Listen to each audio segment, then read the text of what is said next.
Good morning, Brew Daily Show. I'm Neil Fryman. And I'm Toby Howell. On today's pod, today marks 1 year of Elon Musk buying Twitter. We'll play a little how it started, how it's going. Then Sam Bankman-Fried finally took the stand yesterday at his fraud trial, and it did not go well for the fallen crypto wonder kid. It's Friday, October 27th. Let's ride.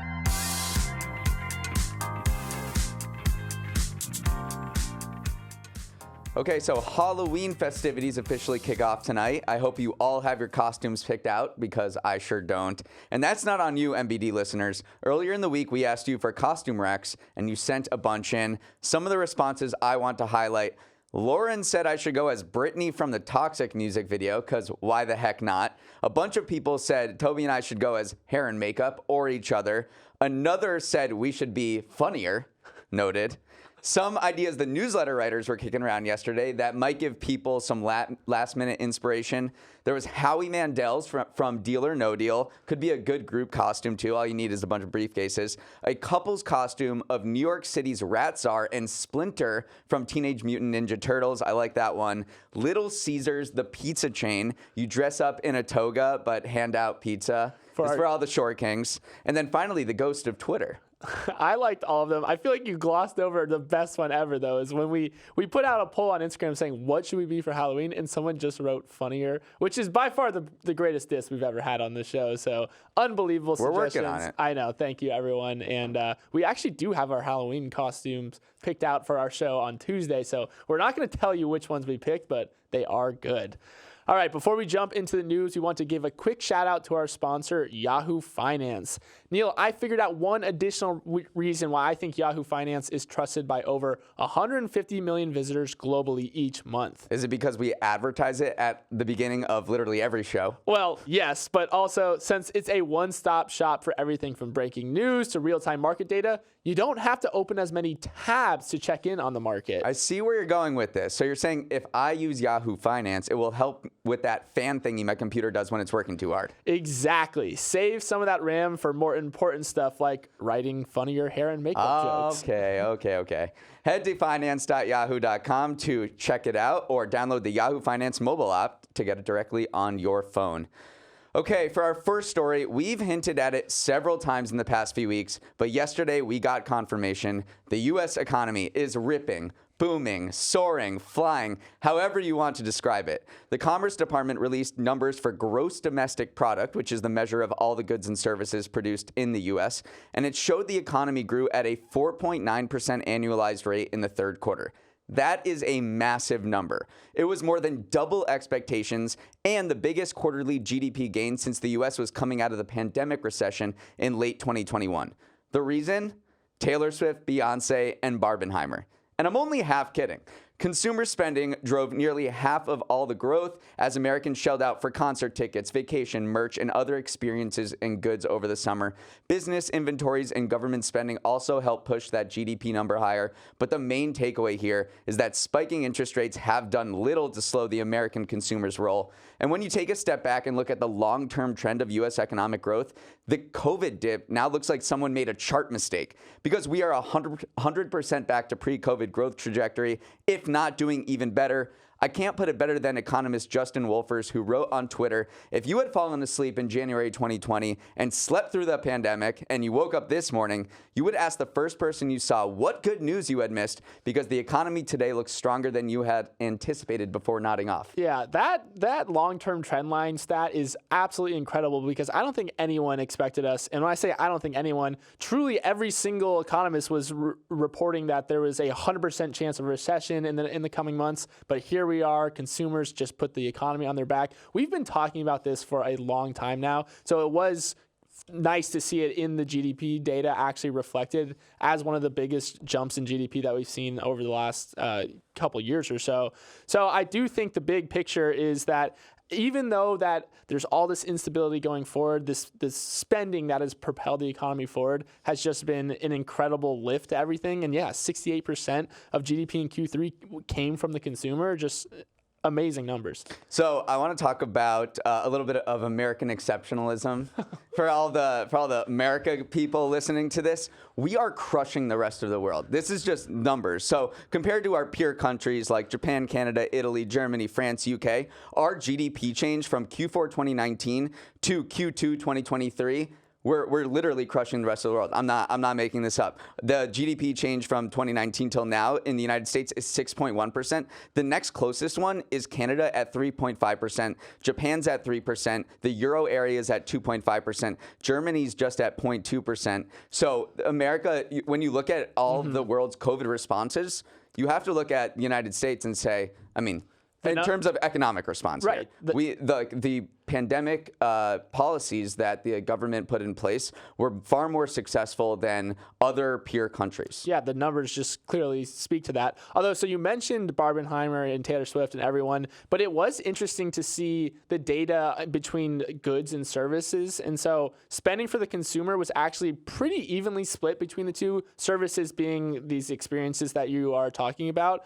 So goods made up 4.8%, and then services made up 3.6% of the jump in consumer spending. So remember, we talked about hermit mode versus this like experiential economy. It looks like people were just doing a bit of both. They were buying stuff and they were buying. You're the hermit mode. I'm the person going to. That would be a good Halloween costume. You go. I go as hermit mode. Yeah. What's funny here is there's been something that's been going around called the vibe session, which is the notion that consumers have very little confidence in the economy. When you ask the random person on the street what they think about the economy, they'll probably tell you we're in a recession or things are not doing too well, and then the data doesn't back it up. This is a big problem for President Biden because while the economy is doing well, people don't seem to think it's doing well. A new NBC News poll released last month found that the GOP advantage on the economy was at the highest recorded in more than 3 decades. So people are not attributing any of this economic growth to Biden. And with the election coming up next November, it's something he'll have to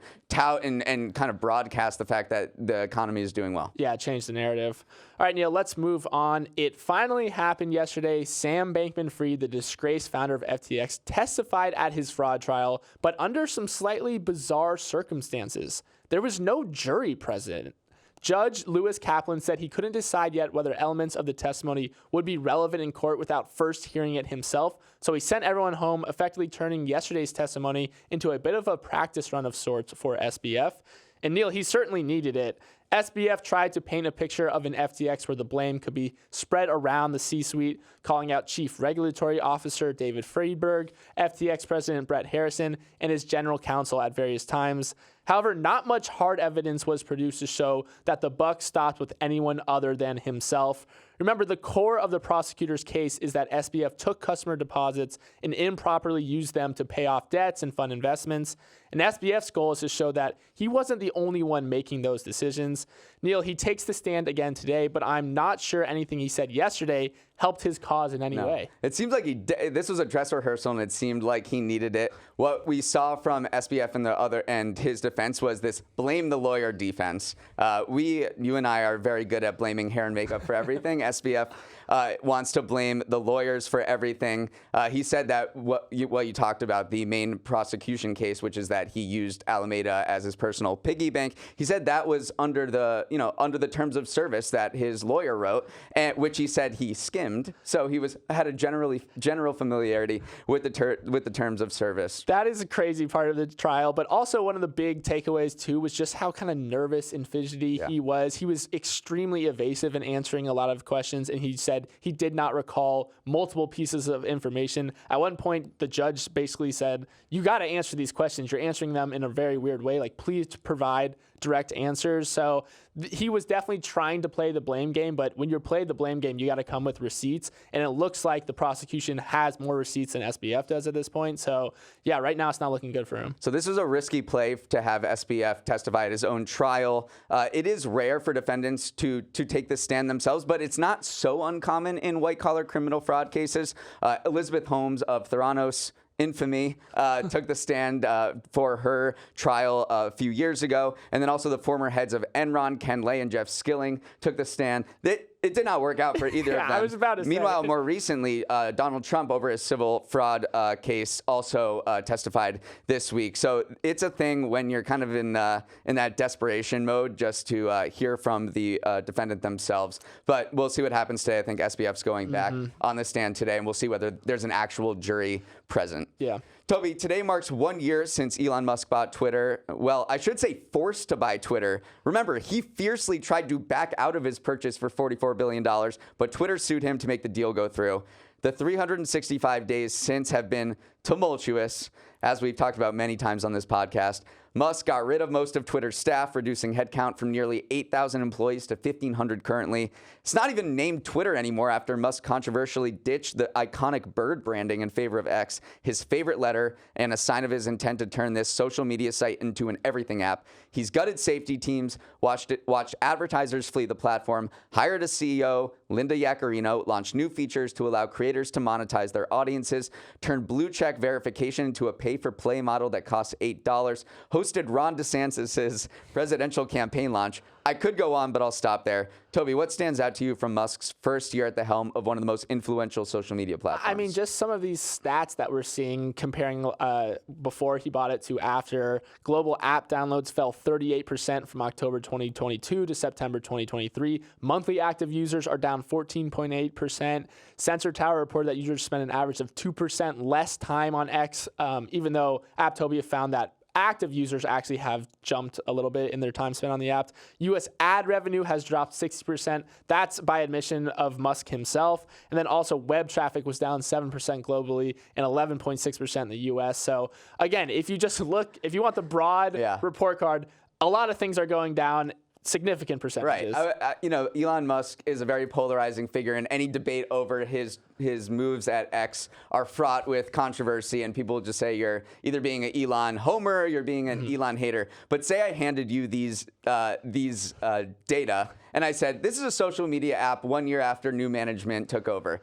And I didn't tell you who it was or what the app was. You'd probably look at it and say, well, things are going in the wrong direction. Yeah, certainly in the wrong direction. The funniest tidbit, though, to me, though, is that there's one thing that's going in the right direction, and that is traffic to Elon Musk's personal profile and posts were up 96% year over year in September. Remember that time when the algorithm changed and it accidentally was showing every single Elon post to every single X user? It's just funny to me that he paid $44 billion to just become an influencer, essentially. So Musk will contend that this is a marathon and not a sprint. Yaccarino, the CEO, said they would be profitable next year. They have rolled out this not a bot scheme in New Zealand and the Philippines, which is it makes Twitter basically a subscription platform where you have to pay $1 a year to do anything, and that is to weed out bots.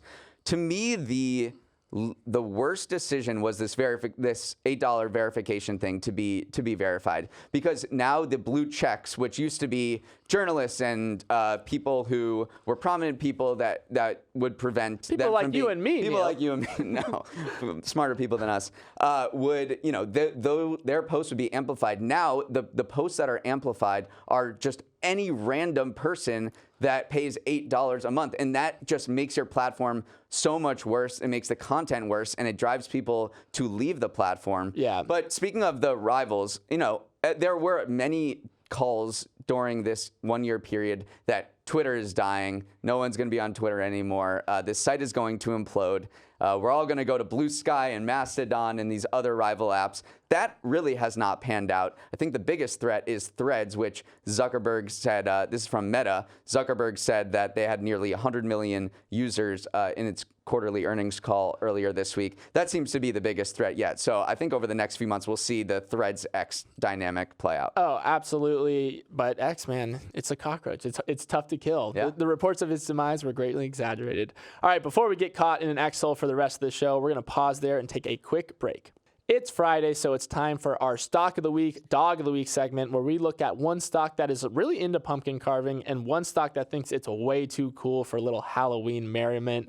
except for this time the market is so blah that we're foregoing stock of the week and giving you 2 dogs instead. Neil, it is ugly out there. The S&P 500 is down 10% from its July peak and has fallen 7 of the past 8 trading sessions, despite a relatively strong earnings season. Again, Q3 was awesome for the economy, as we talked about at the beginning of the show, but even us not financial advisors know the stock market is not the economy, and most companies use their earnings calls to provide a word of caution about the coming months, as higher interest rates and global instability are pushing the global economy into uncertain territory. So, Neil, on that note, who is your dog of the week? Well, first of all, you're my stock of the week. That was a great intro. Thank you, Neil. All right, let's get into my actual dog of the week, which is Southwest Airlines, because in 2012, they lost my luggage at BWI and I never got it back. No, the real reason is Southwest reported earnings that showed that the age of revenge travel is really coming to an end. Profits last quarter fell 30% as the company had to lower ticket prices and contend with higher costs. It's also going to dial back growth plans next year. And this is not just a Southwest story. Budget airlines Spirit and Frontier also posted losses last quarter amid softer demand and discounted ticket prices.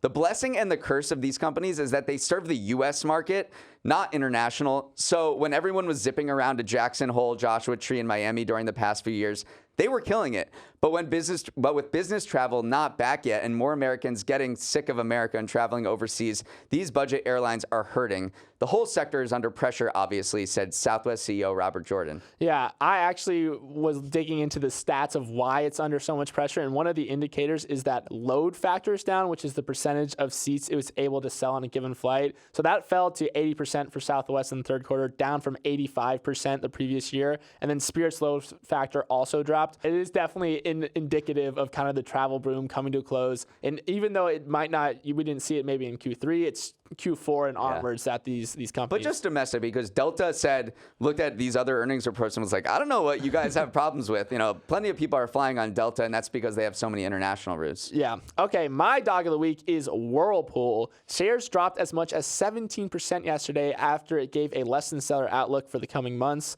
Whirlpool is an interesting company because it speaks to the psyche of the average American consumer. If the economy is doing well, more people are willing to buy its essential but pricey products. But if you're feeling a little uncertain, suddenly a new dishwasher isn't at the top of your list anymore. So even though sales rose this past quarter and they gained market share, Whirlpool CEO Mark Bitzer said on the earnings call that discretionary purchases have been even softer than anticipated, pointing to increased mortgage rates and low consumer confidence as 2 reasons why. One last positive note he added, though, was that washers and dryers with special filters for pet hair have been a hit with customers. So, Neil, I think we know the solution to saving the economy. Help people deal with their pet hair. Yeah, so I would say from both my dog of the week and your dog of the week, they both showed that while the economy is doing well now, there is a lot of uncertainty on the horizon, which there has been for many years now. But looking at all of what the CEOs were saying, I would say this is great for inflation. Because the airline prices are going down. That was the main theme of Southwest and all the budget carriers. Whirlpool has had to do a bunch of discounts too. So when you look at the inflation picture, it seems like a lot of these companies that had jacked up prices over the past few years are bringing them down. And that was shown in the GDP report. And I didn't get to it when we were talking about it. But the Fed's preferred inflation gauge is at 2.5% right now, which is in spitting distance to the 2% target. Okay, moving on. On Wednesday, Hurricane Otis slammed into the resort city of Acapulco, Mexico, as a Category 5, killing 27 people and unleashing major damage on beach communities. That's bad in of itself, but what made Otis all the more scary is how forecasters completely whiffed. They thought it was going to be a run-of-the-mill tropical storm that would lead to some gusty winds and downpours, but instead it rapidly intensified to become an extremely dangerous Category 5. Experts say this was the biggest, most high-stakes hurricane forecasting failure in years, with forecasters missing their wind expectations by 100 miles per hour. Their models simulated that Otis's top winds would reach 60 miles per hour, but over the span of 24 hours, Otis grew in strength to 165 miles per hour as it hit the coast. This led to the 1 million people in the city being completely unprepared for the storm. Reflecting on their failure on X, meteorologists called it an almost incomprehensible miss, a fail of epic proportions, and a nightmare scenario.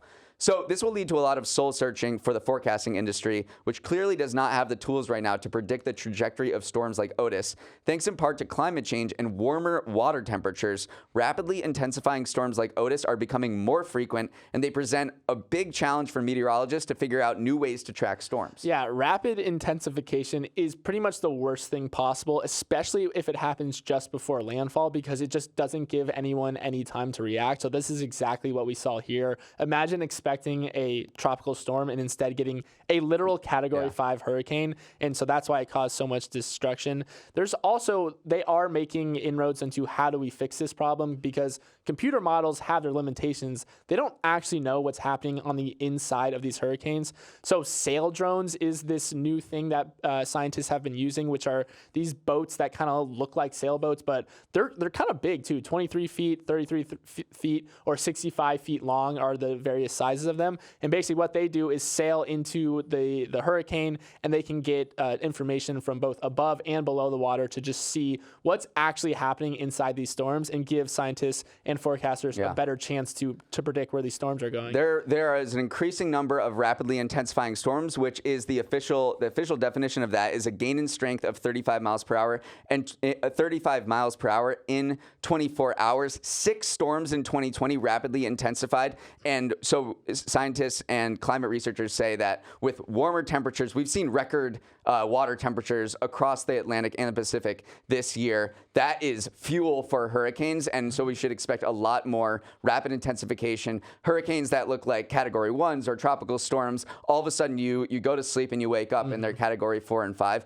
and forecasters are not prepared right now for that kind of rapid intensification, but that's what we should see. Yeah. So they're going to employ a bunch of different models now. The forecasters like to say that they just don't rely on computer models. It's a full suite of products, from satellite imagery to sail drones to flying planes in there to get a full scope of what's going on 30,000 feet up in the air to 1,000 feet down in the sea to look at this column that a hurricane makes up. Yeah, I'm bullish on the combo of AI and sail drones. I do think forecasting will only get better over time.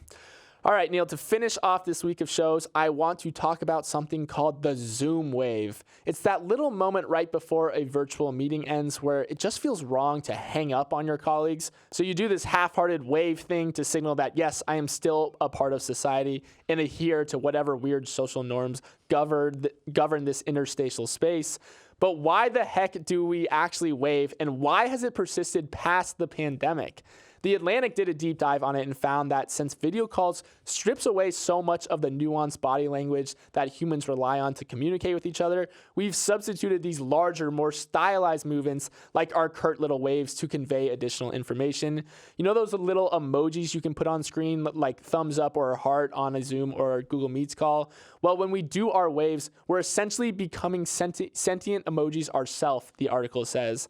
So these, quote, emblem gestures, like a wave or a thumbs up, is our way of adapting to this new reality where so much of our time is spent in these virtual meetings. Neil, the Zoom wave. I'm a fan. I'm a fan, and I think a lot of people are because it's persisted. A survey this month by the professional network Fishbowl found that 55% of workers wave. That's down from 57% who said they did it last year, and 3 out of 4 who said it and they did it in 2021. So it's seen as a way of building connection during the height of the pandemic. But more than half of workers say they still do the Zoom wave. So it's persisted, and I think we should see it for going many years into the future.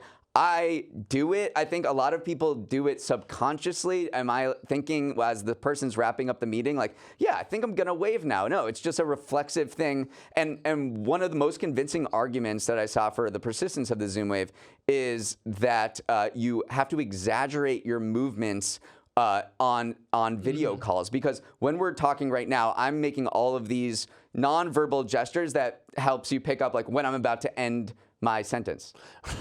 I didn't pick up on that. But when you are on a video call, you have to exaggerate your movements. You have to laugh You have to nod even more vociferously, and especially at the end, it's so weird when you just hit an X out. So the way to bookend a conversation is to just wave, and when someone else waves, you just reflexively wave back. No, it is an actual thing. It's called motor resonance. When a person waves, it's almost automatic to wave back. We have these mirror neurons in our brains that make us do it. So you know what I'm going to start trying to do on Zoom calls is just seeing which gestures I can do that will make people mirror them back to me. So I'm a big like peace sign guy. So I actually look, if I do a peace sign, does someone else do a peace sign? If I wave, do they wave? So I'm going to start, I don't know what I'm going to do, like just putting my hand above my head and seeing what people do. All right, well, wave to our YouTube audience because our show is over. Exactly. I'm Zoom waving right now. All right, we have to end it there. Another week of shows in the books, Toby. I think we should treat ourselves to breakfast this morning. I'm thinking the greasiest bacon, egg, and cheese you've ever seen. If you get bored at work today, it is a Friday after all, so don't hesitate to send us a note at morningbrewdaily@morningbrew.com. Let's roll the credits. Emily Milliron did a little bit of everything today. Raymond Liu is our associate producer. Uchenna Ogu is our technical director. Billy Menino is on audio. Hair and makeup is getting my toxic costume already. I cannot wait to try it on. Devin Emery is our chief content officer, and our show is a production of Morning Brew. Great show today, Neil. I wish you all well.